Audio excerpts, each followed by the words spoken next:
Welcome back to another video. यह video बाकी के बचे हुए पार्ट का वीडियो होगा, जिसमें से 91 क्वेश्चन से लेकर 125 क्वेश्चन यानी कुल मिला के लगभग 35 क्वेश्चन को कवर करने वाले हैं और एक तरीके से एक कंप्लीट सीरीज हो जाएगा। तो बाकी के जो वीडियो अपलोड किए जा चुके हैं, अगर उसे आपने अभी तक नहीं देखा होगा तो मैं उसका जो है प्लेलिस्ट डिस्क्रिप्शन बॉक्स में प्रोवाइड कर दूंगा। आप डिस्क्रिप्शन बॉक्स में जाके प्लेलिस्ट के माध्यम से विजिट कर सकते हैं बाकी के जो वीडियो अपलोड हो चुके हैं। तो इस वीडियो को 91 से स्टार्ट करते हैं। तो बिना समय गंवाए सीधा क्वेश्चन की तरफ बढ़ते हैं। क्वेश्चन नंबर 1 देखिएगा। क्वेश्चन है tocopherol is mainly stored in. Tocopherol मुख्यतः संचित होता है। Option number A adipose tissues, B liver, C skin, D lymphocyte. Right answer क्या होगा इसका राइट आंसर हो जाएगा ऑप्शन नंबर ए। और ऑप्शन नंबर ए क्या है? Adipose tissue. तो एडिपोज टिश्यू में टोकोफेरॉल संचित होता है। लेकिन अगर टोकोफेरॉल के विषय में बात करें तो टोकोफेरॉल जो होता है वो विटामिन ई का रासायनिक नाम है। और विटामिन ई को क्या बोलते हैं? Beauty vitamin. तो याद रखेंगे, इसी को बोलते हैं ब्यूटी विटामिन। और यह क्या होता है? एंटी स्टेरिलिटी विटामिन है। कौन सा विटामिन है? Anti sterility. इसका मतलब क्या है कि बंध्यता रोधक, यानी स्टेरिलिटी को रोकने वाला। और यद्यपि विटामिन ए प्राथमिक रूप में एडिपोज ऊतक में इकट्ठा होता है। तो राइट आंसर ऑप्शन नंबर ए हो जाएगा। नेक्स्ट क्वेश्चन की तरफ मूव करते हैं। क्वेश्चन नंबर 92 देखिएगा।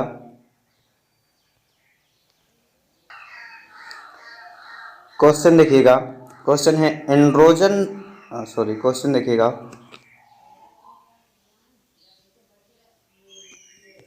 क्वेश्चन है androgen hormone is secreted by. Androgen hormone का स्रावर किया जाता है। Option number A follicular cell, B leading cell, C corpus luteum, D Sertoli cell. तो इसका राइट आंसर क्या हो जाएगा?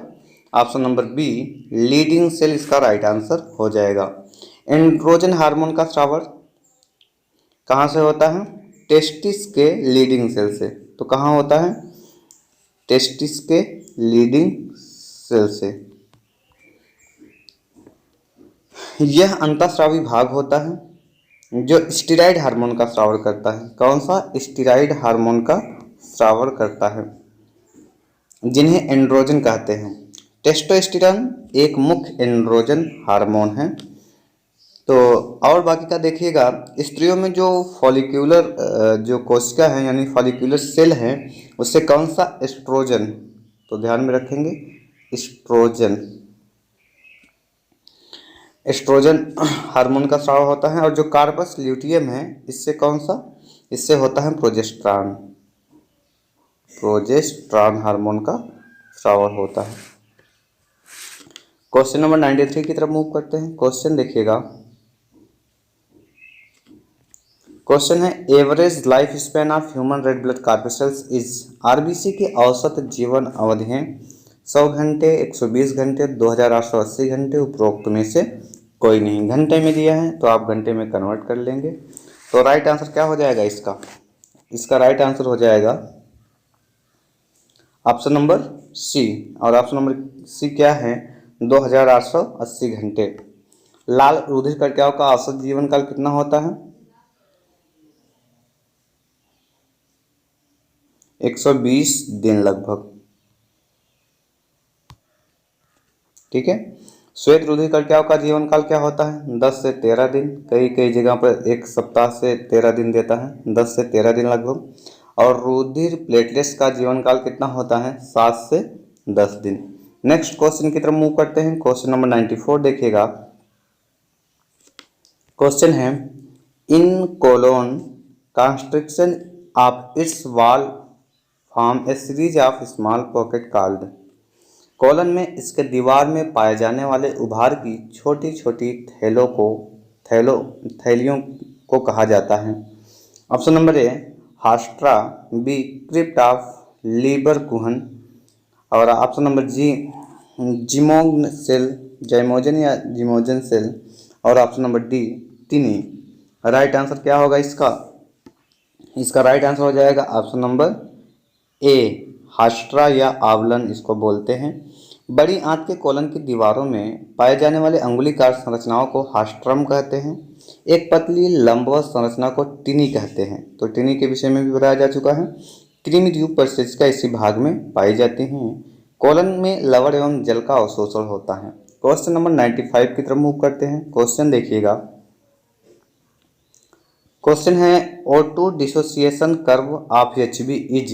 हीमोग्लोबिन का ऑक्सीजन विखंडन वक्र होता है। Option number A hyperbolic, option number B linear, option number C sigmoid और ऑप्शन नंबर डी स्टेशनरी। इसका राइट आंसर क्या हो जाएगा? ऑप्शन नंबर सी सिग्मॉइड इसका राइट आंसर हो जाएगा।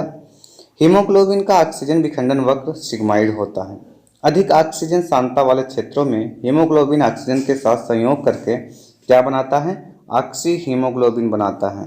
तो ऑक्सी हीमोग्लोबिन बनाता है। इसी क्रिया में आयरन का एक परमाणु ऑक्सीजन के एक परमाणु से संयोग करता है।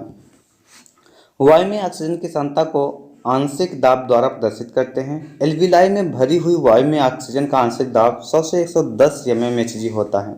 इस आंशिक दाब पर रुधिर के हीमोग्लोबिन की ऑक्सीजन धारण क्षमता अधिकतम होती है, क्योंकि हीमोग्लोबिन सभी परमाणु ऑक्सीजन से संयोग करके संतृप्त अवस्था में होते हैं। हीमोग्लोबिन की वह प्रतिशत मात्रा जिससे ऑक्सी हीमोग्लोबिन बनाया जाता है। नेक्स्ट क्वेश्चन की तरफ मूव करते हैं। Question number 96। क्वेश्चन देखिएगा, बहुत ही शानदार क्वेश्चन है। The other name of glycolysis is. Glycolysis का दूसरा नाम है। Option number A carbon cycle, B TCA pathway, C EMP pathway, D HMS pathway. इसका राइट आंसर क्या होगा? चार ऑप्शन बिल्कुल आपके सामने हैं। राइट आंसर क्या होगा इसका? Option number C EMP pathway. Glycolysis का दूसरा नाम जो है EMP पाथवे है। ग्लाइकोलिसिस की खोज जर्मनी के 3 वैज्ञानिक एम्बेडेड मेयरहाफ, कौन? EMP का फुल फॉर्म क्या है? एम्बेडेड मेयरहाफ तथा पार्सन ने की थी, इसलिए इसे EMP पथ कहते हैं। ग्लाइकोलिसिस की निर्माण क्रिया या ग्लाइकोलिसिस की संपूर्ण क्रिया कोशिका के साइटोप्लाज्म में संपन्न होती है। किसमें? साइटोप्लाज्म में। ग्लाइकोलिसिस में ग्लूकोज के एक अणु से पायरुविक अम्ल के 2 अणुओं का निर्माण होता है। तो ये बात याद रखेंगे, अगर ग्लाइकोलिसिस का एक अणु टूटता है तो पायरुविक एसिड का 2 अणु बनता है, 2 मॉलिक्यूल बनता है। क्वेश्चन नंबर 97 देखिएगा। क्वेश्चन बहुत ही इंपॉर्टेंट है। Ebner's gland are located in या ऑन। एबनर ग्रंथियां उपस्थित होती हैं। Option number A pancreas, B oesophagus, C tongue surface, D ascending colon. Right answer क्या होगा इसका? Option number C tongue surface इसका राइट आंसर हो जाएगा। एबनर ग्रंथियां जिह्वा की सतह पर उपस्थित होती हैं। यह एक बहिस्रावी ग्रंथि है। इस ग्रंथि को वान इबनर ग्रंथि या गैस्ट्रेटरी ग्रंथि भी कहते हैं। एबनर ग्रंथियों के द्वारा एक विशेष प्रकार का तरल स्रावित होता है जो लिपिड हाइड्रोलाइसिस की शुरुआत करता है। क्वेश्चन नंबर 98 देखिएगा। क्वेश्चन क्या है? क्वेश्चन है in mammals after ovulation the remaining part of follicles become. स्तनधारी में अंडोत्सर्ग के बाद फॉलिकल का बचा हुआ भाग होता है। Option number A corpus luteum, B corpus callosum, C corpus cavernosa, D corpus albicans. Right answer क्या होगा 98 का? Option number A corpus luteum इसका राइट आंसर हो जाएगा। महिलाओं में प्रत्येक माहवारी चक्र के बाद 14वें दिन LH ल्यूटिनाइजिंग हार्मोन के उत्प्रेरण से अंडोत्सर्ग क्रिया होती है।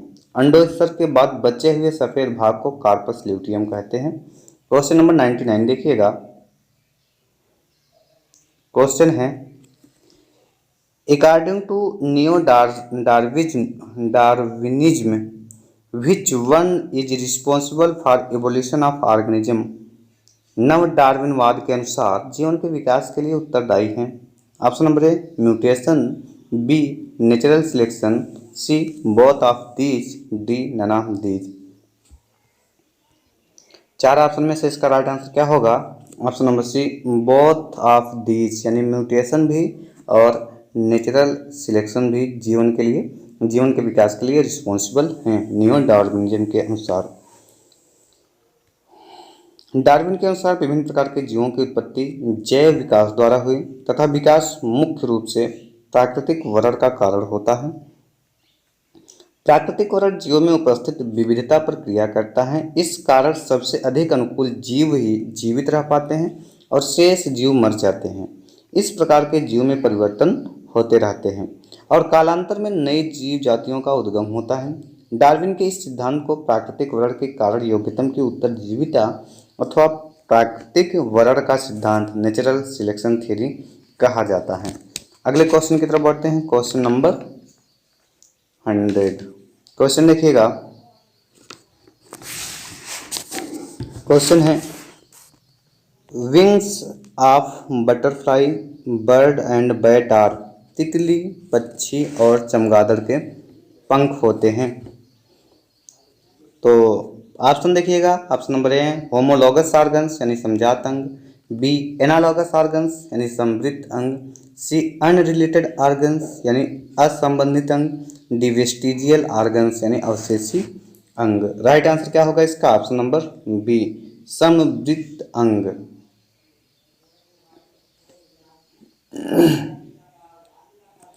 तो एनालॉगस और होमोलॉगस आप जानते हैं। समृद्ध अंग क्या होता है? तितली, पक्षी और चमगादड़ के पंख एक जैसे कार्य तो करते हैं पर उनकी उत्पत्ति अलग अलग प्रकार से होती है।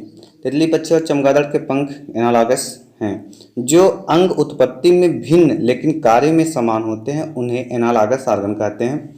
मौलिक समानता वाले अंगों को समजात अंग कहते हैं और इसकी समानता को समजातता कहते हैं। मतलब कि अगर जो है उत्पत्ति अलग अलग हो लेकिन काम समान हो तो समृद्ध, अगर उत्पत्ति समान हो कार्य अलग अलग हो तो होमोलॉगस यानी समजात। नेक्स्ट क्वेश्चन की तरफ मूव करते हैं। क्वेश्चन नंबर 101 देखिएगा। क्वेश्चन है according to HGP approximate number of genes in a human cells is. HGP के अनुसार मनुष्य कोशिका में जीन की संख्या है लगभग। ऑप्शन नंबर ए कितना है? 10,000 से 12,000, बी 15,000 से 20,000, सी 30,000 से 32,000, डी मोर देन 50,000 50,000 से ज़्यादा। HGP के अनुसार मनुष्य कोशिका में जीन की संख्या कितनी है? तो 101 का राइट आंसर क्या होगा? इसका राइट आंसर हो जाएगा ऑप्शन नंबर सी 30,000 से 32,000। अगले क्वेश्चन की तरफ बढ़ते हैं। क्वेश्चन नंबर 102 देखिएगा।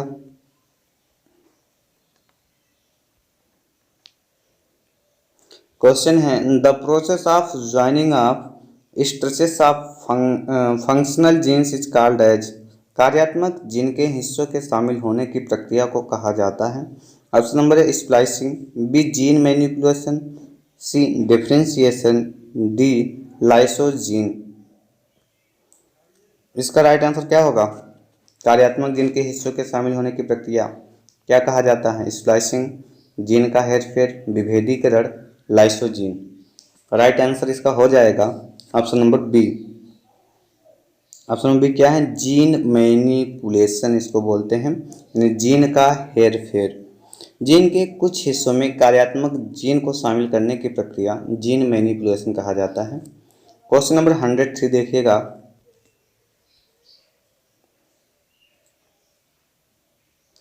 क्वेश्चन है chromosomes map of the first time was prepared by. Chromosomes के मानचित्र को किसने पहली बार तैयार किया? ब्रिजेस, वाटसन, स्टुअर्ट वेंट, हॉली। राइट आंसर क्या होगा इसका? इसका राइट आंसर हो जाएगा ऑप्शन नंबर सी। और ऑप्शन नंबर सी क्या है? Stuart went. पहला क्रोमोसोम मानचित्र ड्रोसोफिला के 2 क्रोमोसोम से स्टुअर्ट वेंट ने तैयार किया था। क्वेश्चन नंबर 104 देखिएगा। क्वेश्चन है मियासिस अकर्स इन अर्धसूत्री विभाजन पाया जाता है। A all somatic cells, B all germ cells, C gametes, D in sperms. अर्धसूत्र विभाजन किसमें पाया जाएगा? राइट आंसर क्या होगा? Option number B, all germ cells, सभी जनन कोशिकाओं में मियोसिस पाया जाता है। अर्धसूत्री विभाजन सभी जनन कोशिकाओं में पाया जाता है। अर्धसूत्री विभाजन सदैव द्विगुणित कोशिकाओं में ही पाया जाता है। फार्मर एवं मूरे ने सर्वप्रथम 1905 ईस्वी में मियोसिस की खोज की। इसमें केंद्रक और कोशिका द्रव्य के 2 बार विभाजन सम्मिलित हैं। इन 2 बार विभाजन में पहला विभाजन मियोसिस प्रथम या ह्रास विभाजन कहलाता है, जिसमें गुणसूत्रों की संख्या द्विगुणित से अगुणित हो जाती है। दूसरा विभाजन मियोसिस द्वितीय साधारण समसूत्री विभाजन की भांति ही होती है। इसमें गुणसूत्र क्रोमैटिड्स का सीधा बंटवारा होता है, अतः इसे सम विभाजन भी कहते हैं। मियोसिस के अंत में 4 अगुणित कोशिका बनती हैं। यह विभाजन केवल सेक्सुअल रिप्रोडक्शन करने वाले जीवों में होता है। यह परागकणों, बीजांड या बीजांडधानी में होता है। जंतुओं में ये विभाजन टेस्टिस और ओवरी में होता है। क्वेश्चन नंबर 105 देखिएगा।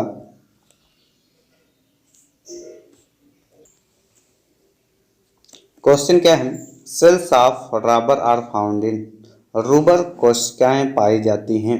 ए rabbit, B chick, C frog, D एम्फिऑक्सस।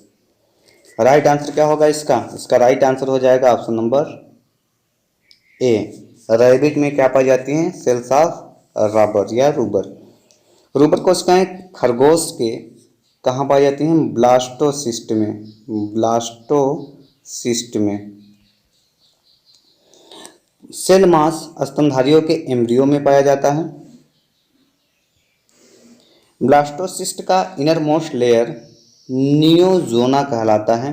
यह खरगोश को कवरिंग प्रदान करता है। नियोजोना म्यूकोप्रोटीन लेयर तथा ट्रोफोब्लास्ट के बीच में पाया जाता है। क्वेश्चन नंबर 106 देखिएगा।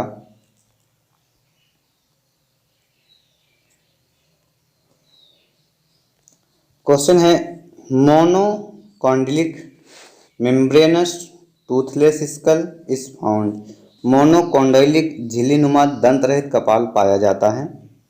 वैरेनस में, मेंढक में, पिजन में, मैन में। राइट आंसर क्या होगा इसका? इसका राइट आंसर हो जाएगा ऑप्शन नंबर सी।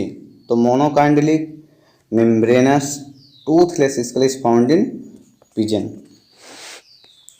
मेंढक का कपाल त्रिकोणीय और पार्श्व में चपटा होता है।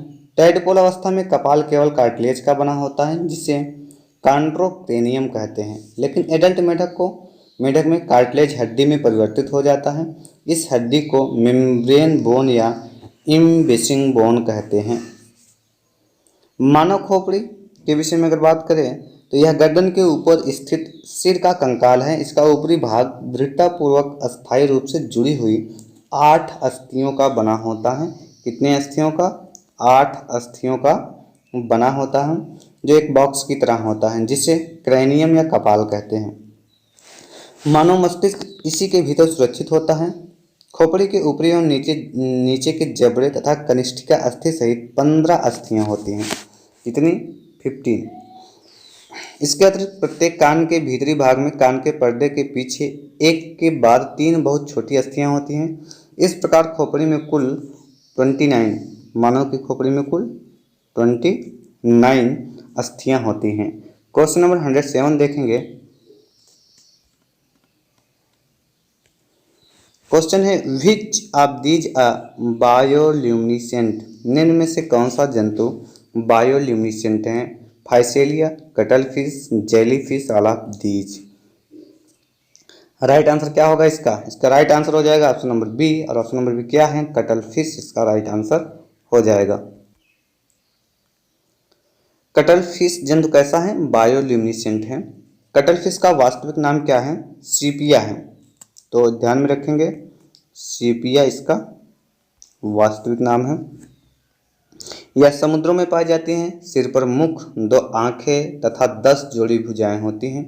भुजाओं पर चूसक पाए जाते हैं, सकस्त पाए जाते हैं। इनके शरीर पर स्याही ग्रंथि होती हैं। यह इंक के समान गहरा काले रंग का द्रव्य छोड़ता है, जिससे अंधेरे में भागकर शत्रुओं से अपनी रक्षा करता है। और फाइसेलिया के विषय में अगर बात की जाए, जो कि पहला ऑप्शन इसमें दिया गया है, ऑप्शन तो कटल फिश ही सही है। फायसेरिया को क्या बोलते हैं? Portuguese man of war. क्या बोलते हैं? Portuguese man of war. Portuguese man of war बोलते हैं इसको। यह जो है मतलब पुर्तगाली युद्धपोत हिंदी में बोलते हैं। लंबी पॉलीमार्फिक कॉलोनियां देखने में इन्हें नन्हे व उल्टी जंगी जहाजों जैसा दिखाई देता है। अगर आपने देखा होगा तो कुछ इस तरीके से कुछ ऐसा दिखाई देता है। क्वेश्चन नंबर 108 देखिएगा।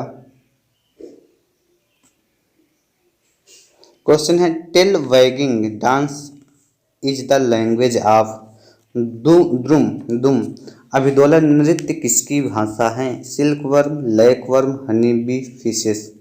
रेशम कीट की, लाख कीट की, मधुमक्खी की, मछली की। राइट आंसर क्या हो जाएगा इसका? राइट आंसर सभी जानते हैं, ऑप्शन नंबर सी इसका राइट आंसर हो जाएगा। मधुमक्खी क्या करती हैं? टेल वैगिंग करती हैं, ये इसकी भाषा होती है। स्काउट मक्खियाँ इस नाच द्वारा सूचना का प्रसार तब करती हैं जब नया भोजन स्रोत 36 से 75 मीटर से अधिक दूर होता है। इस नाच द्वारा भोजन स्रोत की दूरी एवं सूर्य के संदर्भ में इसकी दिशा के ज्ञान का भी प्रसारण होता है। इसमें स्काउट मक्खी पहले एक सीधी रेखा पर तेजी से चलती हैं, फिर इस रेखा के एक ओर अर्धवृत्ताकार पथ पर चलकर वापस इसी सीधी रेखा पर चलती हैं, फिर इस रेखा के दूसरी ओर अर्धवृत्ताकार पथ पर चलकर वापस सीधी रेखा पर चलती हैं।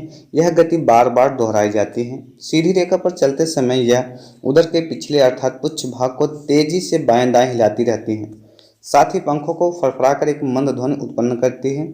सीधी रेखा पर मक्खी की गति की दिशा से सूर्य के वर्तमान स्थिति के अनुसार भोजन स्रोत की दिशा का ज्ञान होता है। पूर्ण नाच की दर तथा सीधी रेखा पर चलते समय दुम डोलने की दर एवं ध्वनि की तीव्रता से स्रोत की दूरी का ज्ञान होता है। यदि सीधी रेखा पर मधुमक्खी छत्ते में ऊपर से नीचे की ओर चलती हैं तो स्रोत छत्ते से सूर्य की ओर न होकर विपरीत दिशा में होता है, और यदि यह गति नीचे से ऊपर की ओर होती है तो स्रोत जो है सूर्य की दिशा में होता है। क्वेश्चन नंबर 109 देखिएगा। क्वेश्चन क्या है? क्वेश्चन है poisonous flood present in nematocyst of hydra is. Hydra की दंश कोशिका से निकलने वाला विषैला द्रव है हाइपोटॉक्सिन, हिमेटिन, हिमोजोइन, एग्लूटिनोजन। राइट आंसर क्या होगा इसका? इसका राइट आंसर हो जाएगा ऑप्शन नंबर ए। और ऑप्शन नंबर ए क्या है? हाइपोटॉक्सिन। हाइड्रा की दंश कोशिका से निकलने वाला विषैला द्रव हाइपोटॉक्सिन है। यह जहरीला होता है जो प्रोटीन्स और फिनॉल्स का मिश्रण होता है। तो किसका किसका मिश्रण होता है? याद रखेंगे, प्रोटीन्स प्लस फिनॉल्स का मिश्रण होता है। दंशिका संरचना में बड़ा सा जटिल अंडाकार थैलीनुमा अंगक होता है। इसके मुख्य भाग को क्या बोलते हैं? कैप्सूल बोलते हैं। कैप्सूल मोटी कोलेजन तंतु से बनी होती है। तो जो कैप्सूल बोला जाता है वो किससे बनी होती है? कोलेजन फाइबर से बनी होती है। इस पर महीन झिल्ली का आवरण होता है। जो कैप्सूल की गुहा में हिप्नोटॉक्सिन नामक विषैला तरल भरा होता है। कौन सा? या हाइपोटॉक्सिन या हिप्नोटॉक्सिन नामक विषैला तरल भरा होता है। कैप्सूल के शिखर पर भित्ति ऊपर धंसने से एक गड्ढा सा बन जाता है। दीवार की बाहरी झिल्ली भीतर धंसने के बजाय गड्ढे को ढके रहती है। गड्ढे में एक विशेष पदार्थ की सूक्ष्म कणिकाएं भरी होती हैं। यह गड्ढा कैप्सूल के शिखर पर एक टोपी या ढक्कन का काम करता है। भीतर धसी भित्ति एक लंबा कुंडलित एवं प्रायः कांटेदार सूत्र बनाती है। पूरे निडेरिया संघ में लगभग 30 प्रकार की दंशिकाओं वाली दंश कोशिकाएं होती हैं। इनमें से केवल 4 प्रकार की हाइड्रा में मिलती हैं, और उन चारों का नाम आप देख लेंगे कौन कौन से 4 हैं। पहला जो है क्या है? स्टीनोटिल्स या पेनिटेंटस बोलते हैं। क्या है? स्टीनोटिल्स बोलते हैं इसको, या पेनिटेंटस भी बोलते हैं। दूसरा क्या है? होलोट्राइकस। क्या है? होलोट्राइकस। तीसरा क्या है? एट्राइकस।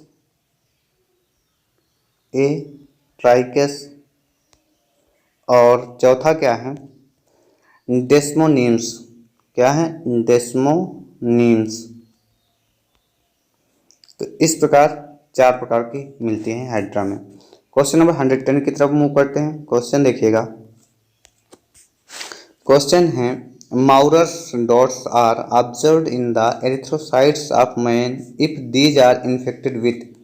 माउरस डॉट्स मनुष्य के एरिथ्रोसाइट्स में अवलोकित होते हैं यदि वे निम्न में से संक्रमित हो।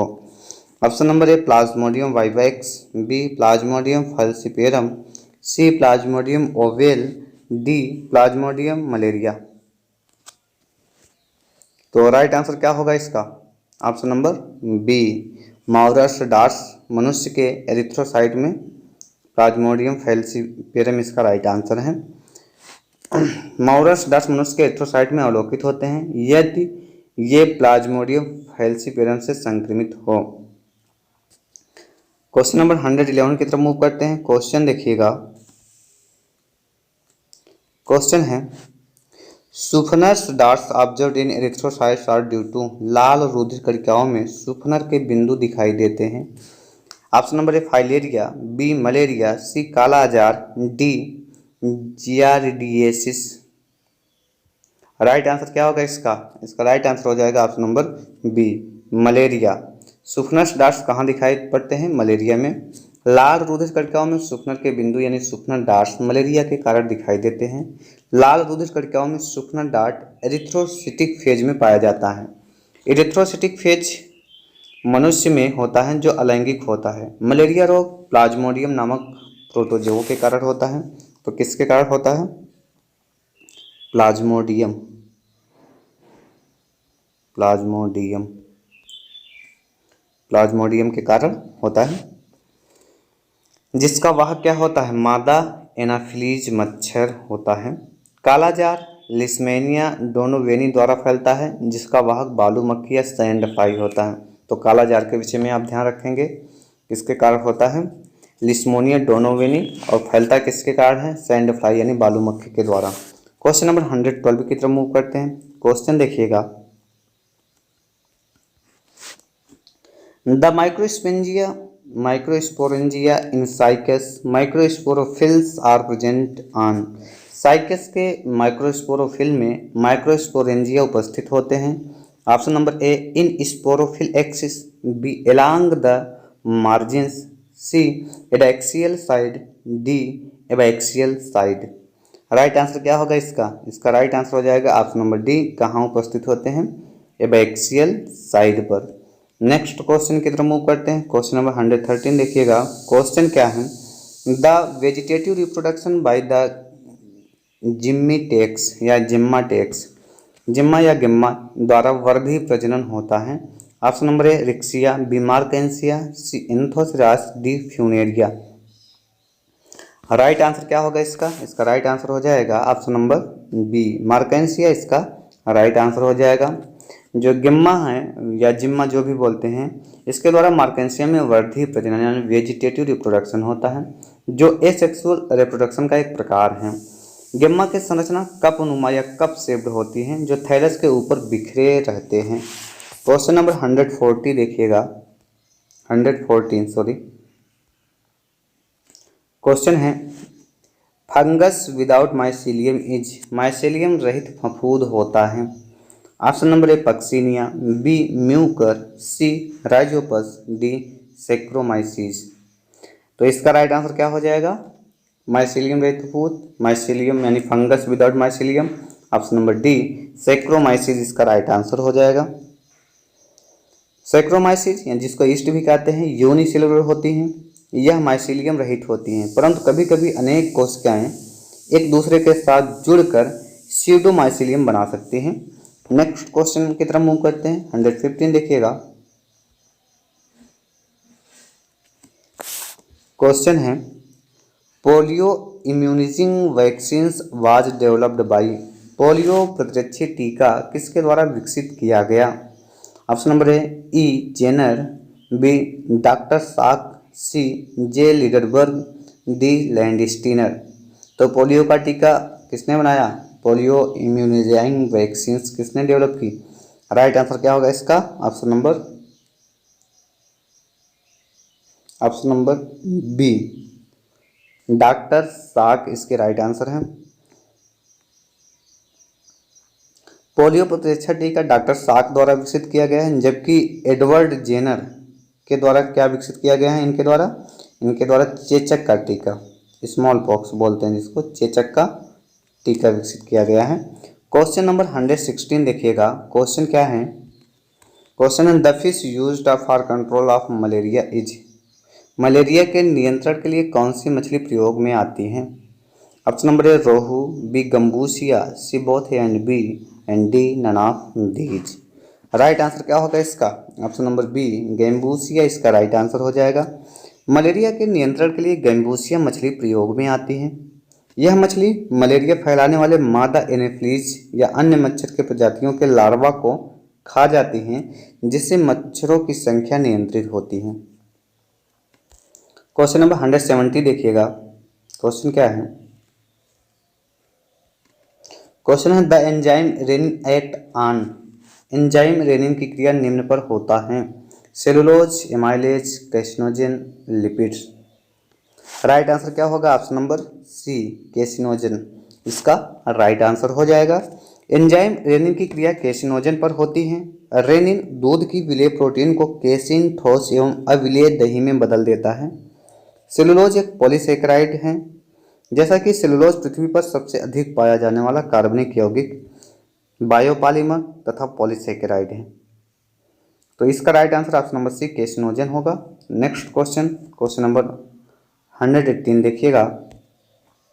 The protein lipid ratio in RBC membrane is approximately. RBC की झिल्ली में प्रोटीन वसा का अनुपात लगभग होता है। प्रोटीन और लिपिड का जो है रेशियो पूछा है आरबीसी मेम्ब्रेन में, तो चार ऑप्शन 30 से 70%, 40 से 60%, 60 से 40%, 70 से 30%। राइट आंसर क्या होगा इसका? इसका राइट आंसर हो जाएगा ऑप्शन नंबर सी।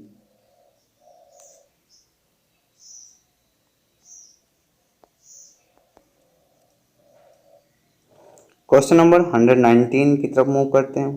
क्वेश्चन देखिएगा। क्वेश्चन है cirrhosis is caused by taking excess of. सूत्रण रोग किसे अधिक लेने के कारण होता है? Option number A cocaine, B nicotine, C alcohol, D opium. तो राइट आंसर क्या होगा इसका? इसका राइट आंसर हो जाएगा ऑप्शन नंबर सी एल्कोहल अधिक लेने से सिरोसिस हो जाता है। सिरोसिस एक ऐसी अवस्था है जिसमें लीवर अच्छी तरह से कार्य नहीं करता है। यह रोग आने से पहले कोई लक्षण नहीं दिखाई देता और रोगी व्यक्ति थका हुआ, कमजोर, चिड़चिड़ा, पैरों में सूजन, बिच्छू की तरह रक्तवाहिनियां त्वचा पर दिखाई देती हैं। यह रोग प्रायः अल्कोहल पीने से, हेपेटाइटिस बी और हेपेटाइटिस सी होने से, शरीर भारी होने पे, शुगर होने से, उच्च रक्तचाप होने से हो सकता है। क्वेश्चन नंबर 120 देखिएगा। क्वेश्चन है during transcription the sequence of nucleotides of DNA strand ATACG then the sequence of nucleotides on mRNA will be. कह रहा है कि अनुलेखन के समय डीएनए के एक रज्जुक में न्यूक्लियोटाइड्स का क्रम ATACG है, तब mRNA पर न्यूक्लियोटाइड का क्रम क्या होगा? मतलब कि mRNA पर कैसा जो है क्रम मिलेगा अगर जो है डीएनए पर ये वाला है ATACG। चार option TATGC, B TCTGC, C UAUGC, D UATGC। तो राइट आंसर क्या होगा इसका? इसका right answer option number C हो जाएगा। सी क्या है? UAUGC। देखिएगा एडेनिन बदलता है थाइमिन में, लेकिन जो आरएनए में थाइमिन नहीं है, तो एडेनिन की जगह पर क्या हो जाएगा? यूरेसिल हो जाएगा।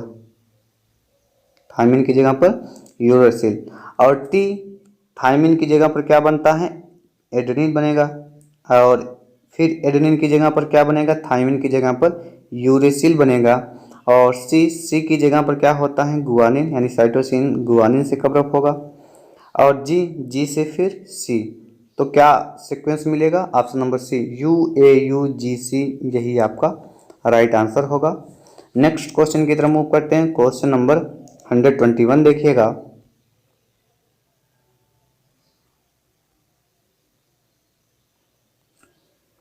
क्वेश्चन है the correct statement for contractile vacuole of amoeba is.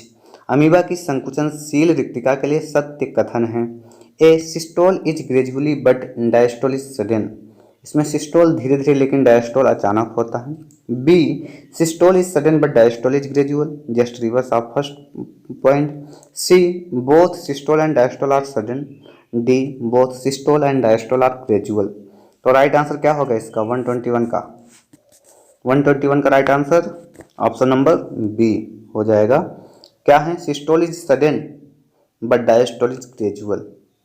Amoeba में संकुचनशील रिक्तिका मनुष्य के किडनी के समान कार्य करती है, यानी उत्सर्जी पदार्थों को बाहर निकालने के लिए तेजी से सिस्टोल होती है, मतलब सडन सिस्टोल होती हैं, जिसमें उत्सर्जी पदार्थ बाहर निकल जाते हैं, तथा धीरे धीरे शिथिलन यानी डायस्टोल होता है, क्योंकि यह भोजन को जल से धीरे धीरे ग्रहण करता है। क्वेश्चन नंबर 122 देखिएगा। क्वेश्चन क्या है? क्वेश्चन है human blood group inheritance is which type of dominance. मानव रक्त वंशानुक्रम किस प्रकार की प्रभाविता है? Option number A complete dominance, B incomplete dominance, C codominance और D irregular dominance. Right answer क्या हो जाएगा इसका? इसका राइट आंसर हो जाएगा ऑप्शन नंबर सी कोडोमिनेंस। इसका राइट आंसर हो जाएगा, क्योंकि ए के साथ बी की जो मैचिंग पूरा जो दिया गया है, कैसे जो है आनुवंशिकता ब्लड ग्रुप का चलता है, तो उसमें आप देखेंगे कोडोमिनेंस जो है सब प्रभाविता का नियम का पालन होता है। तो right answer option number C हो जाएगा। बर्नस्टीन ने 1924, नाम सुनिएगा, बर्नस्टीन किस सन में? 1924 से 1925 में पता लगाया कि जो ABO यानी ABO रुधिर तीन ही प्रकार के तो मुख्य रूप से होते हैं, मतलब कि इसी से जो वंशानुक्रम है चलता है, मनुष्य का एक आनुवंशिक लक्षण होता है, अतः इसकी वंशागत मेंडल के नियमों के अनुसार होती हैं। यह 3 एलील्स जीन पर निर्भर करता है। अब इसमें होता है सह प्रभाविता। नेक्स्ट क्वेश्चन की तरफ मूव करते हैं। क्वेश्चन नंबर 123 देखिएगा। क्वेश्चन क्या है? क्वेश्चन है clove oil is obtained from. लौंग का तेल प्राप्त किया जाता है। Wood of Santalum album, B leaf of Syzygium aromaticum, C flower bud of Syzygium aromaticum, D क्या है? राइजोम ऑफ, थोड़ा सा छोटा कर लेते हैं, राइजोम ऑफ वेटिवेरिया जिजेनवाइड्स। तो राइट आंसर क्या होगा इसका? क्लोव लीव्स किससे प्राप्त होता है? लौंग का तेल। राइट आंसर हो जाएगा ऑप्शन नंबर सी। और ऑप्शन नंबर सी क्या है? Flower bud of Syzygium एरोमेटिकम। साइजियम एरोमेटिकम की पुष्प कली से प्राप्त होता है। और यह क्या काम करता है? लौंग तेल मुहासों में, सर्दी में, इन्फ्लुएंजा आदि रोगों में उपचार का काम करता है। क्वेश्चन नंबर 124 देखिएगा, थोड़ा बड़ा करते हैं इसको। क्वेश्चन है who proposed the checker board method. Checker board method किसने प्रस्तावित किया? Option number A Mendel, B Punnett, C Correns, D Darwin. Right answer क्या होगा इसका? इसका राइट आंसर हो जाएगा ऑप्शन नंबर बी पुनेट। इसका राइट आंसर हो जाएगा। चेकर बोर्ड मेथड पुनेट द्वारा दिया गया। इसमें वर्ग बनाकर आड़ी व खड़ी लाइनों द्वारा इसमें चौकोर खाने बनाए जाते हैं, कुछ इस प्रकार से, ऐसे ऐसे आप मान के चल सकते हैं, बनाए जाते हैं। फिर मादा युग्मक को गोलों के ऊपर और नर युग्मक को बाईं ओर आर्य स्तंभों में लिख देते हैं, यहाँ पर और यहाँ पर लिखा जाता है। क्वेश्चन नंबर 125 देखिएगा। क्वेश्चन है pneumatophores are characteristics of. Pneumatophores विशेषताएं होती हैं। Option number A submerged plants, B parasitic plant, D mangrove plants, D alpine plants. तो राइट आंसर क्या होगा इसका? न्यूमेटोफोर्स किसकी विशेषता होती है? न्यूमेटोफोर किसकी विशेषता होती है? इसका राइट आंसर आप कमेंट बॉक्स में लिखेंगे। और आप वैसे भी देखे होंगे कि वीडियो के बीच में चैनल को सब्सक्राइब करना, वीडियो को लाइक करना, ऐसी बातें मुझे लगता है करना उचित नहीं होता है, सीधा टॉपिक को कवर करते हैं। लेकिन अगर वीडियो आपको पसंद आता है तो आप लाइक कर सकते हैं और चैनल को सब्सक्राइब कर सकते हैं, शेयर कर सकते हैं। Thanks for watching. मिलते हैं नेक्स्ट वीडियो में।